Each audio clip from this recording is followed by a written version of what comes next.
इस पेपर का अपना पार्ट रिमेनिंग क्वेश्चन स्टार्ट करते हैं। जब हमने लास्ट टाइम स्टार्ट किया था, फर्स्ट क्वेश्चन जो हमारा रिमेनिंग था वो 9 था, और 9 कौन सा फंक्शन है। अब इसमें आपको दो फंक्शन गिवन है, आपको एक f और एक आपको गिवन है g, दोनों की आपको डोमेन गिवन है। फर्स्ट पार्ट में हमने फंक्शन फॉर्म करना है g into f of x, means कि आपने g की डोमेन में f को पुट करना है। तो g की डोमेन में f को पुट कर लेते हैं।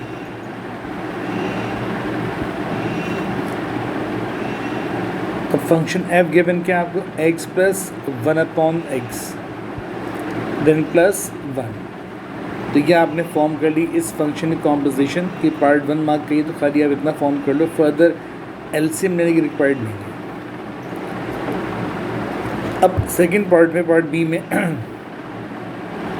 जो हमने पार्ट ए में फंक्शन फॉर्म किया है, इसके आपने x में क्या पुट करना है 2, तो इसके x में 2 पुट कर लेते हैं कि g इंटू एफ ऑफ 2, तो a into 2 plus 1/2 then plus 1। अब g एफ ऑफ 2 गिवन कितना आपको 11 a।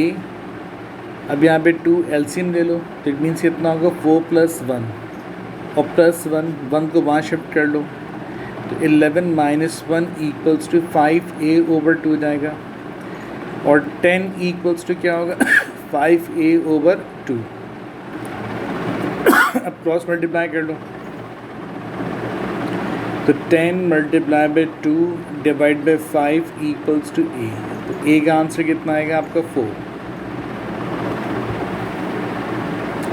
अब पार्ट सी, अब आप सुने जो आपका ग्राफ है y equals to F of X, उसका minimum point x equals to 1 पे, क्योंकि इस f की डोमेन गिवन थी आपको क्वेश्चन में जब आपका x 0 से ग्रेटर है, right.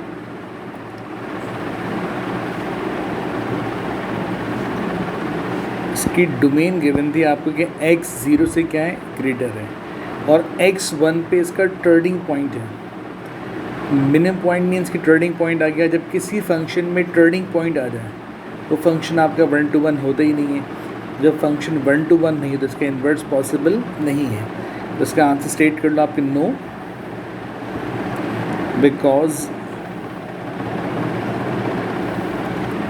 It is not a 1 to 1 function. क्योंकि ये 1 to 1 फंक्शन नहीं है, इट मीन्स इसका इन्वर्स पॉसिबल नहीं है।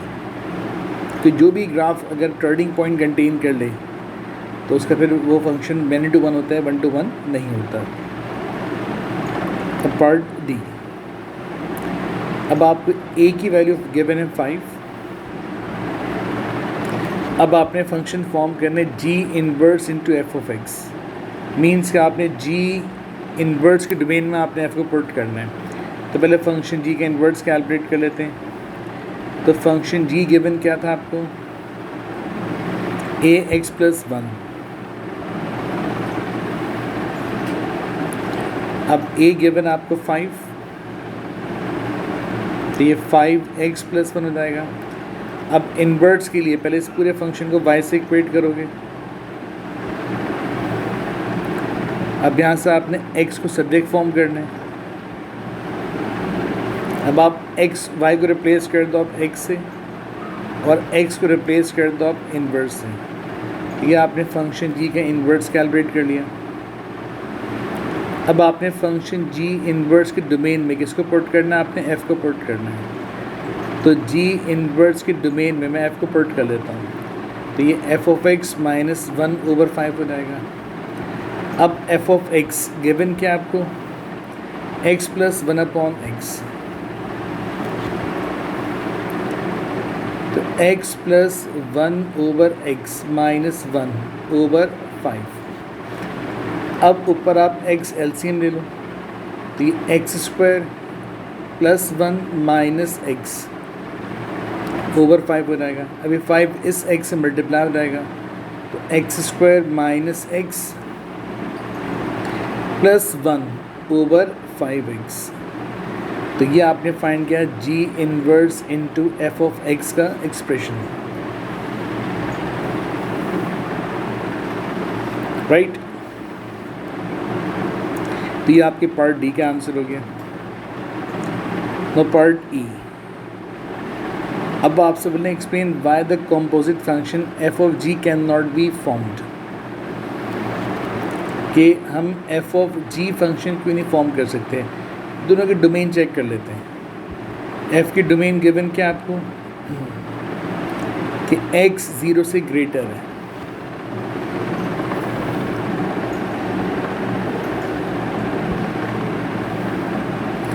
और g की डोमेन गिवन क्या आपको कि ऑल रियल नंबर्स, तमाम real numbers x g contain कर रहा है।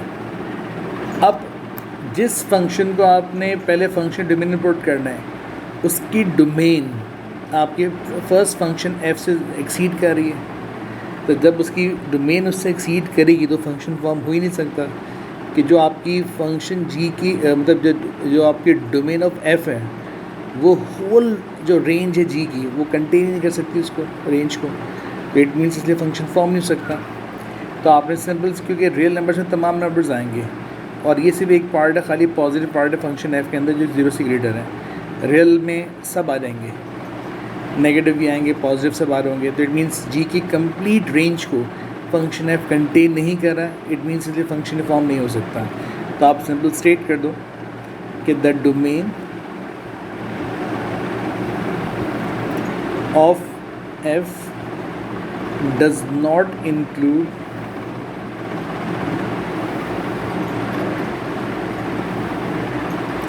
The whole of the range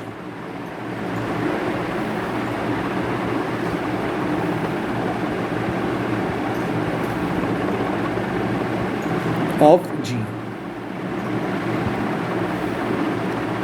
इस वजह से आपका जो function F of G form नहीं हो सकता, राइट।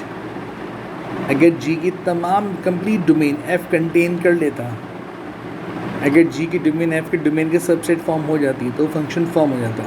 लेकिन क्योंकि जी की कंप्लीट डोमेन एफ के अंदर फॉर्म एफ का सबसेट की डोमेन का सबसेट फॉर्म नहीं हो पा रही, तो इसलिए फंक्शन आपका एफ ऑफ जी फॉर्म नहीं हो सकता, राइट। तो ये हमारा क्वेश्चन नंबर 9 कंप्लीट हुआ। अब क्वेश्चन नंबर 10। अभी चैप्टर कौन सा, ये चैप्टर कौन सा आपका सर्कुलर मिरर्स का टॉपिक है। तो अब इसमें अगर आप लोग क्वेश्चन पढ़ो तो इसमें गिवन क्या आपको the diagram shows the cross section RASB, the RASB of the body of an aircraft. The cross section जो आपको डायग्राम दी हुई consist of a sector OARB, तभी OARB एक सेक्टर फॉर्म हो रहा है जिसका रेडियस कितने हैं 2.5 मीटर्स है, और उसका सेंटर पॉइंट कौन सा आपका O है। और एक और सेक्टर फॉर्म हो रहा है आपका PASB, वो ये फॉर्म हो रहा है, राइट, जिसका रेडियस कितना दिया हुआ आपको 2.24 मीटर्स दिया हुआ है। इसका सेंटर पॉइंट P है। बाकी एक कॉर्ड फॉर्म हो रहा है आपका OAPB, जिसको मैं ये पूरा शेड कर रहा हूँ, ये एक कॉर्ड फॉर्म हो रहा है। एंगल AOB इतना गिवन है आपको, एंगल APB इतना गिवन है आपको। अब बोले find the parameter of the cross section RASB। अब आपने जो इस पूरे की जो आउटर बाउंड्री है, अब आपको ये रिक्वायर्ड है। तो बहुत सिंपल सा पार्ट है, अगर आप थोड़ा सा डायग्राम पर गौर करो, क्योंकि ये एक सेक्टर फॉर्म हो रहा है। अगर मैं इस सेक्टर की ये आर्क लेंथ फाइंड कर लूँ S = R थीटा से, इतना पार्ट मिल जाएगा।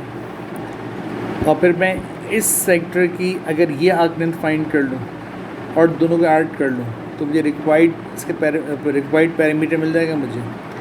तो आर्क लेंथ का फॉर्मूला क्या होता है आपका S = R थीटा। तो इसकी आर्क लेंथ को मैं S1 लेबल कर रहा हूँ और इसकी आर्क लेंथ को मैं S2 लेबल कर रहा हूँ। तो आपके रिक्वायर्ड पैरामीटर में आपने दोनों को ऐड करना है। तो parameter means equals to S1 + S2। अब इसकी आर्क लेंथ को मैं R1 थीटा 1 डिफाइन कर रहा हूँ, इसकी आर्क लेंथ को मैं R2 इंटू थीटा 2 डिफाइन कर रहा हूँ। अब इसका रेडियस कितना है, 2.5 है। रेडियस कितना हो गया, 2.5। अब इस सेक्टर के एंगल कौन सा होगा, ये होगा जो आप 2 पाई में से माइनस करोगे 2/3 पाई, तो 6 माइनस 2 मीन्स कितना होगा, 4 पाई बाई 3 हो जाएगा एंगल।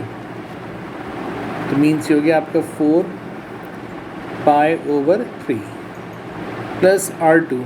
इसका रेडियस कितना है, 2.24 है, तो 2.24 मल्टीप्लाई बाय इसका थीटा कितना है, 5 पाई ओवर 6। अब आप इन दोनों को ऐड कर लो,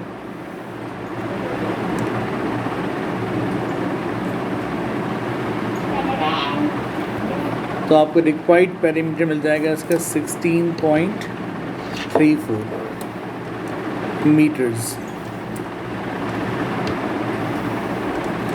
ये आपका फर्स्ट पार्ट कंप्लीट हो गया। आई होप कि फर्स्ट पार्ट सब कंप्लीट होगा। तो पार्ट बी करते हैं। अब आप बोलें find the difference in the area of the two triangles AOB and APB। AOB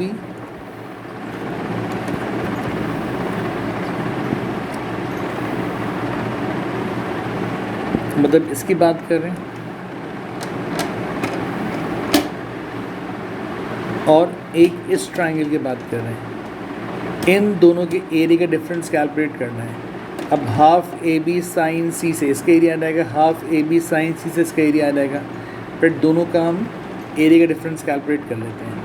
तो ये रेडियस है, ये भी 2.5, ये भी 2.5, ये 2.24, ये भी 2.24। दोनों ट्राइंगल कौन सा, आइसोसेलेस हैं, तो दोनों के एरिया कैलकुलेट कर लेते हैं। तो सबसे पहले कैलकुलेट करो हमें एरिया ऑफ ट्राइंगल AOB। तो एरिया ऑफ ट्राइंगल AOB, तो फॉर्मूला क्या आपका, half AB into sine of angle C। Angle कितना आपका 2 पाई ओवर 3, तो आपका ये एरिया कितना आ जाएगा, कैलकुलेट करो 2.706 मीटर स्क्वायर। अब जो सेकंड ट्राइंगल आपके APB, उसका एरिया कैलकुलेट करते हैं। तो एरिया ऑफ ट्राइंगल APB तो इक्वल्स टू क्या होगा आपका, हाफ AB, तो 2.24 का स्क्वायर हो जाएगा into sine of angle C। तो एंगल C कितना आपका 5 पाई ओवर 6, तो इसका एरिया आ जाएगा आपका 1.254 मीटर स्क्वायर। अब आपने दोनों का डिफरेंस कैलकुलेट करना है। तो आप 2.706 में से 1.254 माइनस कर लो, तो आपका डिफरेंस मिल जाएगा रिक्वायर्ड 1.45 मीटर स्क्वायर। तो ये आपने इसका रिक्वायर्ड कैलकुलेट कर लिया डिफरेंस।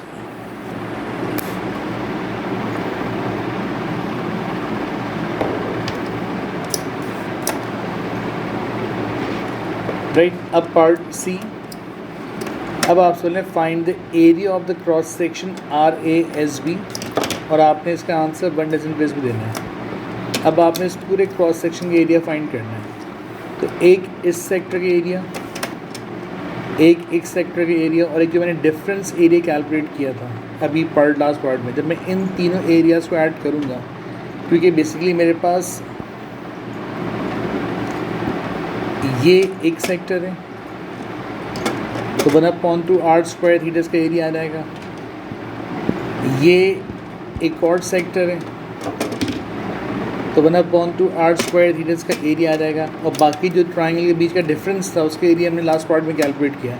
जब आप तीनों एरियाज़ को ऐड करोगे तो वो आपका रिक्वायर्ड क्या होगा, एरिया होगा। तो कैलकुलेट कर लेते हैं। अब आप सबसे पहले हम कैलकुलेट करते हैं एरिया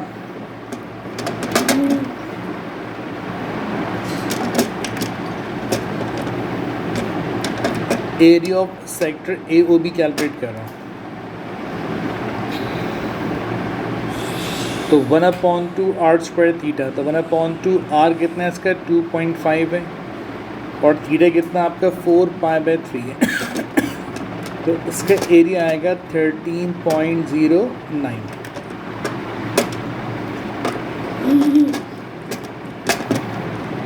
अब सेकंड सेक्टर एरिया कैलकुलेट कर लेते हैं। तो एरिया ऑफ सेक्टर APB, तो 1/2 into r square into theta, इसका थीटा कितने हैं 5π/6, तो ये एरिया आ जाएगा आपका कुछ 6.57 मीटर स्क्वायर। अब तीनों को ऐड कर लेते हैं। तो जो आपका required area of cross section है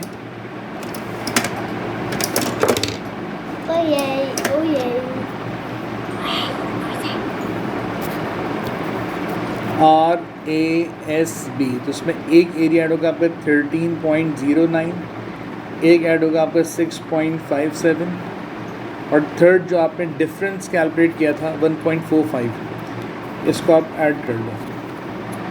तो इन तीनों का सम आपका कुछ 21.1 आना चाहिए। तो ये आपने इस पूरे क्रॉस सेक्शन के एरिया कैलकुलेट किया।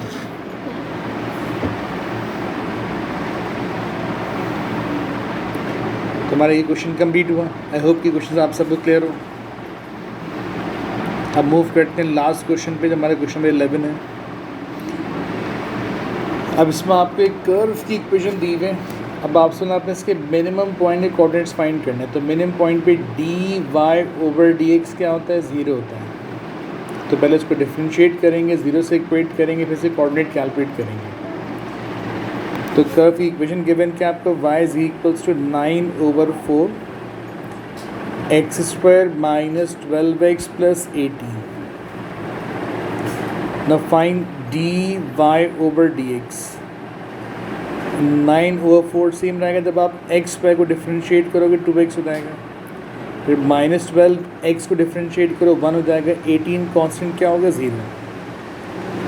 इसको आप रिड्यूस कर लो,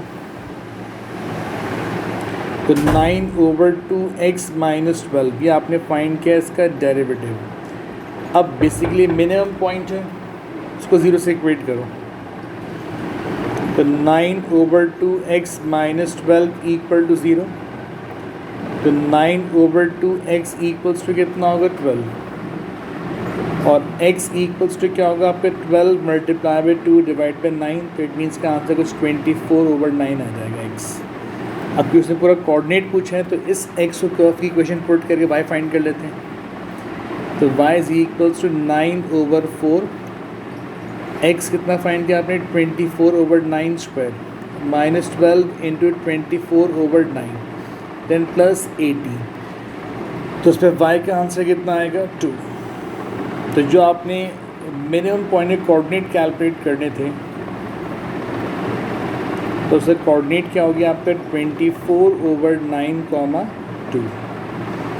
ये आपने इसके कोऑर्डिनेट कैलकुलेट कर लिए। तो आई होप कि आपको पार्ट ए क्लियर हो। पार्ट बी, अब आपने शेडेड पार्ट का एरिया फाइंड करना है, मीन्स इंटीग्रेट करेंगे। अब कर्व के इंटरसेक्शन पॉइंट्स गिवन है आपको, मीन्स ये पॉइंट क्या आपका 0,18 है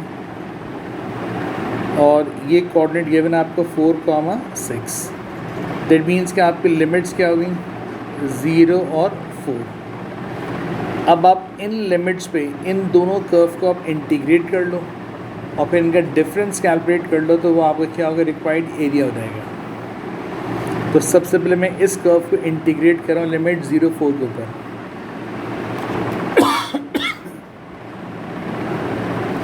और इसके एरिया लेबल कर रहा हूँ मैं A1। लिमिट्स क्या आपकी 0, 4, इक्वेशन क्या आपकी 18 - 3/8 × x to the power 5/2 और इंटू क्या होगा आपके dx। अब आप पहले इस कर्व को इंटीग्रेट करो। अब 18 कांस्टेंट तो 18x हो जाएगा इंटीग्रल्स का, फिर -3/8। अब आपने इस x की पावर में 1 ऐड करना है और फिर पावर के सम से डिवाइड करना है। ये इसकी इंटीग्रेशन होगी। लिमिट्स क्या आपकी 0 और 4। अब इसमें आप लिमिट्स पुट कर लो।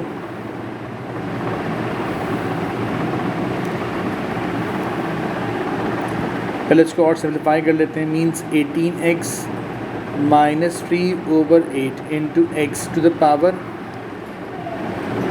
7/2 डिवाइड बाई 7/2। लिमिट्स क्या आपकी 0 4।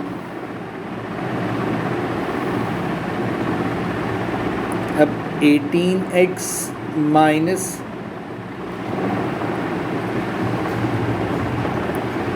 ये 2 4 8 हो जाएगा, ये -3/7 28 हो जाएगा, और ये x की पावर क्या आपकी 7/2। लिमिट्स क्या आपकी 0 4। अब यहाँ लिमिट्स पुट कर लो आप कि 18 multiply by 4 -3/28 into 4 to the power 7/2। Upper limit minus lower limit x में 0 पुट कर लो।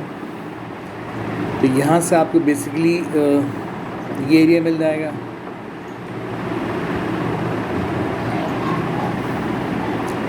राइट।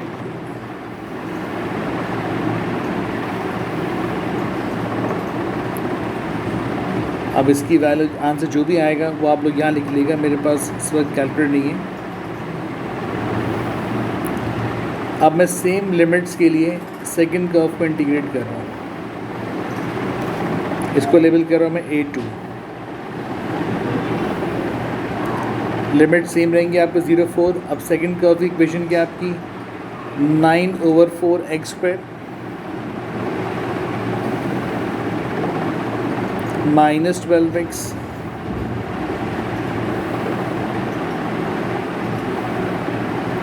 Plus 18 into dx। अब 9/4 जब आप x² को इंटीग्रेट करोगे x³ जाएगा, फिर -12x क्या होगा आपका x² 2 जाएगा, और प्लस ये 18x हो जाएगा। लिमिट्स क्या आपकी 0 4। 3 3 9, तो 3/4x³ -2 6 12 -6x² प्लस 18x, और लिमिट्स क्या आपकी 0 और 4। अब यहाँ लिमिट्स पुट कर लो। तो 3/4 multiply by 4² -6 multiply by 4² plus 18 multiply by 4। Upper limit minus lower limit, जब आप x में 0 पुट करोगे तो पूरा 0 हो जाएगा। अब यहाँ से आपको सेकंड रिक्वायर्ड एरिया मिल जाएगा जो A2 होगा। अब जो आपका रिक्वायर्ड एरिया है उसमें आपने A1 में से A2 माइनस करना है। जब आप कैलकुलेट के दोनों का डिफरेंस कैलकुलेट करोगे तो आपको रिक्वायर्ड आंसर मिल जाएगा 34.3 यूनिट स्क्वायर।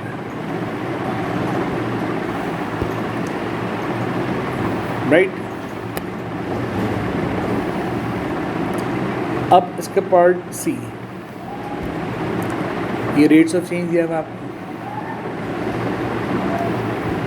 राइट। अब y किसका फंक्शन है आपका, x का फंक्शन है। अगर मैं इसका चेन रूल फॉर्म करूँ तो dy/dt equals to dy/dx into dx/dt। अब x जिस रेट से इंक्रीज़ हो रहा है वो गिवन आपको 2 यूनिट पर सेकेंड, मीन्स कि गिवन आपको 2 यूनिट पर सेकेंड। अब आपका y किस रेट से इंक्रीज़ हो रहा है या चेंज हो रहा है वो आपने फाइंड करना ही है। और x गिवन कितना आपको 4। तो सबसे पहले इस कर्व के डेरिवेटिव में क्या पुट करोगे आप, x4 पुट करोगे। तो पहले इस कर्व को डिफ्रेंशिएट कर लेते हैं। तो 18 -3/8 into x to the power 5/2। The find dy/dx। 18 constant 0 हो जाएगा, फिर -3/8। अब x जो भी पावर कंटेन करे पहले पावर ड्रॉप करेंगे, देन पावर में से 1 माइनस करेंगे। तो -15/16 और x की पावर क्या हो रहेगी आपकी 3/2। अब इसमें आप x4 पुट कर लो, तो -15/16 × 4 टू द पावर 3/2, तो -15/16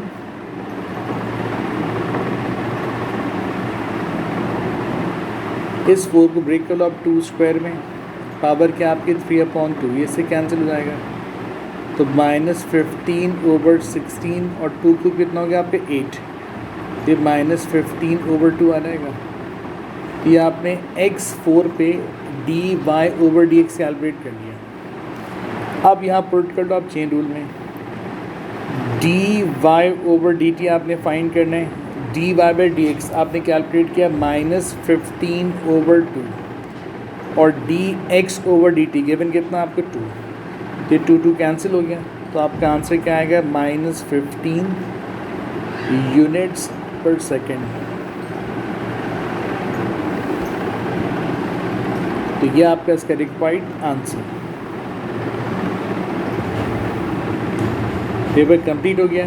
अब इंशाल्लाह नेक्स्ट ईयर का जो सेम वेरिएंट जो हमारा 1 2 वेरिएंट है उसका इंशाल्लाह सोल्यूशन मैं आपको सेंड करूँगा। आई होप कि इसमें कोई जो कमी पेशी हो आप मुझे बता दीजिएगा, ताकि उसके लिहाज से नेक्स्ट पेपर में उसका ख्याल करूँगा वीडियो बनाते हुए। तो थैंक यू, अल्लाह हाफ़िज़।